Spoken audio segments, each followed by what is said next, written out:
नमस्कार, स्वागत है आपका डॉक्टर साहिब में और मैं हूं आपके साथ सौम्या राठी। इस वक्त मेरे साथ बैठे हैं डॉक्टर राजीव रंजन, जो कि बिहार के सबसे जाने माने फिजिशियंस में से एक हैं।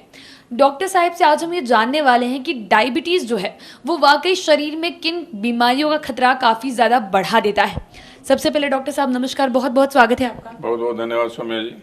डॉक्टर साहब, आपने ही हमें कई एपिसोड में बताया है कि डायबिटीज़ बीमारियों का घर है, लेकिन आज मैं चाहूँगी कि आप हमारे दर्शकों को ये बताएं कि ऐसी कौन सी बीमारियां हैं जिनका खतरा डायबिटीज़ के मरीजों में काफ़ी ज़्यादा बढ़ जाता है।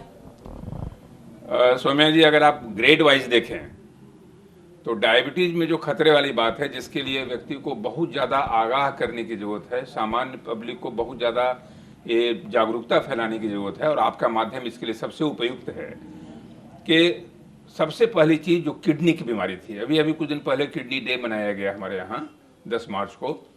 उसका लबो लुबाब यही है, संदेश यही जाता है कि हर डायबिटीज़ के मरीज को 6 महीना में एक पूरा किडनी का जांच जरूरी करा लेना है।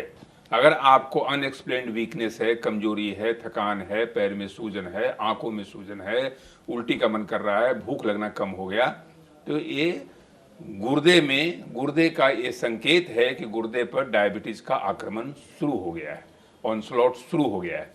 आपको सतर्क होने की जरूरत है, क्योंकि एक बार किडनी डैमेज हो गया तो आप समझ सकती हैं कि उसका अंजाम क्या होगा। क्योंकि जो आगाज होता है वो बहुत सिंपल होता है, लेकिन अंजाम इसका बहुत खतरनाक होता है। तो इसलिए शुरू की स्टेज में ही गुर्दे की बीमारियों को पकड़ना बहुत जरूरी है।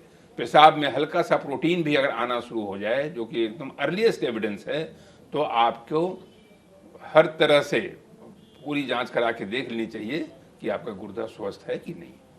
डायबिटीज में दूसरी चीज जो है वो आपको देखने की जरूरत है, हार्ट की कमजोरी है, जिसको डायबिटिक कार्डियोमायोपैथी कहते हैं। तो अगर आपका थोड़ा भी सीढ़ी चलने पर दम फूल रहा है, थोड़ा कस के अगर चल रहे हैं तो सीने में जलन है, सीने में दर्द है, सीने में बेचैनी का एहसास हो रहा है, तो हो सकता है कि कहीं डायबिटीज का असर आपके हार्ट पर आना शुरू हो गया है। तो ये सारे लक्षण जो हैं, और ऐसे भी मैं आपको बताता हूं कि हर डायबिटीज के मरीज को पहला कर्तव्य है, पहला पुनीत कर्तव्य है, पहला जो सबसे वो इसको आप धर्म कह सकती हैं, चिकित्सा धर्म है कि वो अपने ब्लड शुगर को कंट्रोल करे। अगर ब्लड शुगर उसका कंट्रोल रेंज में है तो शायद इन सारी जटिलताओं से उसे मुक्ति बहुत हद तक मिलती रहेगी। ब्लड शुगर कंट्रोल होने के बाद हर 6 महीने के बाद किडनी का जांच, ईसीजी का जांच, हार्ट का इको का जांच, ये करा के देखते रहना चाहिए, ताकि किडनी और हार्ट पर उसका असर न पड़े। एक तीसरी चीज जो सबसे भयंकर है, सबसे खतरनाक है, वो है रेटिनोपैथी, डायबिटिक रेटिनोपैथी। इसलिए डायबिटीज के हर मरीज को कम से कम साल में एक बार रेटिना की जांच एक आई सर्जन से जरूर करा लेनी चाहिए, क्योंकि एक बार डायबिटिक रेटिनोपैथी अगर हो गया और वो मैलिग्नेंट टाइप का हो गया, प्रोलिफरेटिव टाइप का हो गया, तो फिर आंखों की रोशनी बिल्कुल चली जाती है और मरीज अंधा हो जाता है, ब्लाइंड होने की नौबत आ जाती है।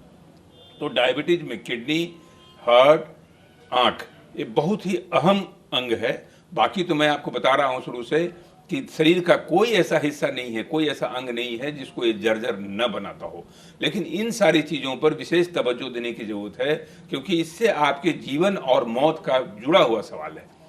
क्वांटिटी ऑफ लाइफ खत्म हो जाएगा। क्वालिटी ऑफ लाइफ तो डायबिटीज के साथ बहुत सारे कंडीशंस में जुड़ा रहता है, लेकिन ये सारे अंगों को अगर आप बचा के रख रही हैं तो बहुत लंबे समय तक आप अपनी जिंदगी को जी सकती हैं, खुशहाल तरीके से जी सकती हैं। नसों पर अटैक होता है डायबिटीज का, उसको डायबिटिक न्यूरोपैथी कहते हैं। तो न्यूरोपैथी में आपने देखा होगा कि झुंझुनाहट का होना, कमजोरी का होना, हाथ पैर में बिल्कुल लुंज पुंज हो जाना, तो ये सारी चीज़ें जो है न्यूरोपैथी है। कभी कभी ऑटोनोमिक न्यूरोपैथी होता है। न्यूरोपैथी 3 तरह की होती है, सेंसरी, मोटर और ऑटोनोमिक। ऑटोनोमिक न्यूरोपैथी की वजह से हार्ट पर भी असर हो जाता है। ऑटोनोमिक न्यूरोपैथी की वजह से मर्दों में नपुंसकता आ जाती है। तो ये सारी चीज़ें हैं। तो किडनी को, नस को, रेटिना को, हार्ट को ये बचा के रखना, और ये बचाने का सबसे बड़ा ये है कि बराबर चिकित्सक के संपर्क में रह करके जांच कराते रहना, ताकि डायबिटीज आपको कहीं से भी कृषकाय न बना सके और आप स्वस्थ रह सकें। जी डॉक्टर साहब, एक आखिरी चीज़ ये जानना चाहूँगी कि क्या डायबिटीज़ किसी तरीके से एक इंसान की स्किन को भी अफेक्ट करता है?